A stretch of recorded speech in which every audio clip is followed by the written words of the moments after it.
In today's video, we're going to continue our coverage of the future of the MCU and basically talk about Marvel. So, Loki Season 2, Episode 5 happened last night. Science fiction. We got another crazy post-credit ending, well, ending scene, if you like. After last week's TVA crazy ending, although this was supposed to be a filler episode, although I'd argue we had more narrative plot point throughout this whole episode than we've had throughout the whole season, because everything we thought we knew about Loki and about everything has kind of changed, which is interesting. So, yo, what is freaking good, YouTube? What you have? You are new around and make sure to subscribe to never miss any of the Kaiju, Monsterverse, Marvel, DC, pop culture-based content on this channel.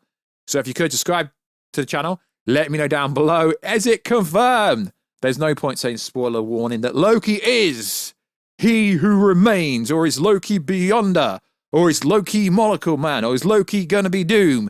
Is Loki going to be God of... Literally, Loki could be anyone, but it is looking like he is going to be God of Stories based on the ending. So you could check us out on Instagram at Warstu to see the beautiful face behind the beautiful voice. Check us out on Twitter or x.com/WarstuG. Right, let's get into this episode. Breakdown, end and explain. We need to talk about Loki. But Warstu, you don't do reviews or breakdowns. Well, I kind of do. I really want to today. So, I do find it funny how everybody switched up. MCU in shambles. We had the biggest Marvel fanboys coming out going, MCU is in shambles. The Marvel is in such a bad way. Then Loki airs and like, oh my God, Loki, this is peak cinema. Although it's actually a TV show. They're like, this is peak Marvel. If only the whole standard could be on Loki's level. We can't have the whole MCU based around Loki. Oh, can we? It looks like they're setting up Avengers Prime. Maybe. I'm just spitballing here. So, the episode started with Loki, played by Tom Hiddleston, the god of mischief, opening up his eyes after the pure destruction of Victor Timely. No one else was around. And he was essentially traversing, time-slipping throughout the timelines, but the timelines were essentially dying in an attempt to find his friends, and they went back to realities where they should have been, and Mobius finally got his jet ski, and B-50 was a doctor, and they all had lives they loved. But Sylvie knew exactly what would happen because she was there, but she was just cool and chill until where she was at started to die. And then Loki actually realized that he can control everything. He can rewrite history. He can rewrite stories. He just has to think about it, and he pretty much does it. So Loki isn't God of Mischief. Loki is God of Stories, which actually pulls from a comic book run.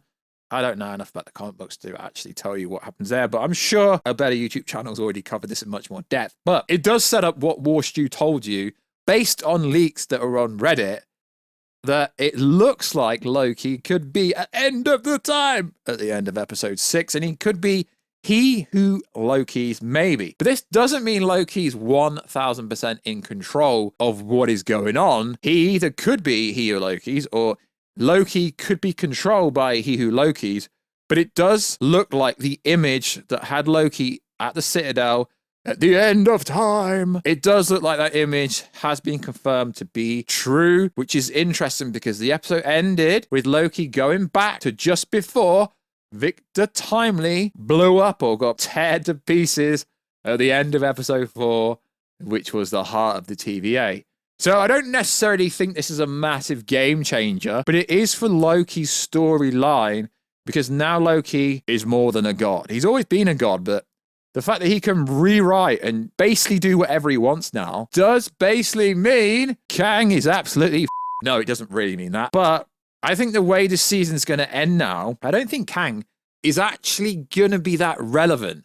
If they are setting up Loki to be Avengers Prime, if they are setting Loki to be God of Stories, basically tells you that right at the end, and it's made next week's episode even more exciting because we don't know where they're going to go. So based on covering plot leaks and this kind of stuff for the last 4 to 5 years, like I said when I made the video and I put in the thumbnail here, Loki's, there is always some truth to leaks that come from Reddit, not that come from scoopers. Information that comes from Reddit, there is always some truth. So, full credit and full props to GeekyCast, who isn't actually a scooper, but he came out and said the following a few days ago, that the episode wasn't a filler because it wasn't a filler. He broke down what was going to happen in the episode, and it actually happened. But then full credit to Alex Perez, who also said, welcome to Cleveland, Ohio, 1 year before the Battle of Earth. And we kind of got to see that this week. But discreditation to My Time to Shine, who was also the same person as Bagels, who said the episode was mostly filler. No, it wasn't. If you look at the reactions to this episode of Loki, everyone's going on about how this is the greatest episode of Loki ever. The writing is great. Brandon Davis from comicbook.com says, I feel like I just watched Infinity War again. Everyone's saying the writing in that last episode was peak Marvel. So to say it was a filler, I love it when fake scoopers get exposed. And although Sylvie's taken a backseat this season, she kind of has to, because at the end of the day, she's a variant of Loki. Loki is the main star. Tom Hiddleston is the main star. God of Stories confirmed, which we spoke about in a plot leak video a few days ago, and I'm not going to take creditation for that because that wasn't even my information. But I love it when leaks are true because you never know the context of how they're going to be true. But it looks like they are setting up Loki to control everything potentially.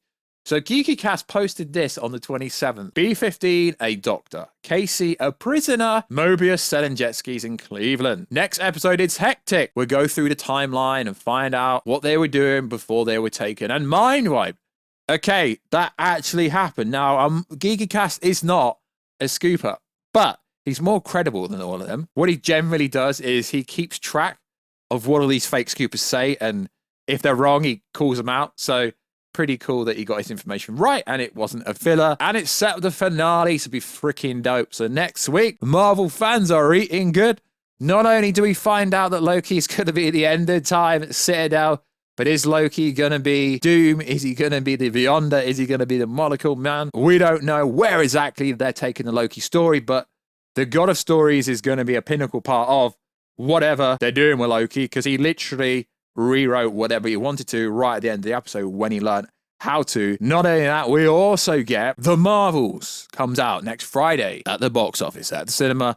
And I know people say I hate on that movie, but if you actually listen to what I say in the video, sure, I can talk about the plot leaks. Sure, I can talk about what test screenings said, but I'm still looking forward to said movie. You know, we've got that set up for the X-Men. We've got the incursion, and the movie does look pretty decent. So I do find it interesting when people say, yo, you're just hating on a female-led movie. And people are like, you are aware that I'm actually a fan of Brie Larson. Yeah, okay. Tell me why I'm wrong down below. Tell me why I should hate Brie Larson. I don't think there's anything wrong with Brie Larson. I think she's a pretty cool person. I don't really get involved with people's own politics personally. But yeah, I think Captain Marvel's a cool character. So it does make me laugh when people go, oh, you want the Captain Marvel movie to fail? No, I want it to blow up so big that these woke people start moaning about how successful the movie is. But then they do the Captain Marvel 1 thing.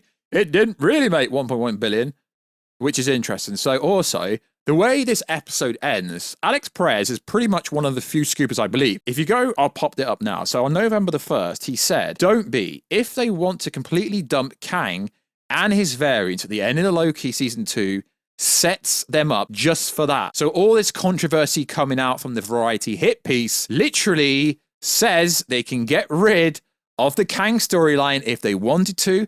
And if Marvel execs are really thinking about bringing Victor Dr. Doom into play, they can. So Loki can write Kang out of history if he wants to. And whatever happened in Ant-Man 3, Loki can literally change that. Loki can everything up. He can do whatever the freaking hell he wants now. So I think the ending of this season is truly going to change everything. Now, we don't necessarily know how he can dump Kang and his variants at the end in Loki season 2, but we know he's a God of Stories, so he can literally change anything if he wants to. So somewhere in the title, I am going to put Kang is irrelevant now because of this. And it's fascinating. So Loki, at the end of the time, Citadel controlling everything. Is he being controlled? We don't know. Find out next week on Loki Season 2 finale. So like always, guys, check us out on Instagram at WishYou'dCWV. Please check us out on Twitter, WishYou'dG.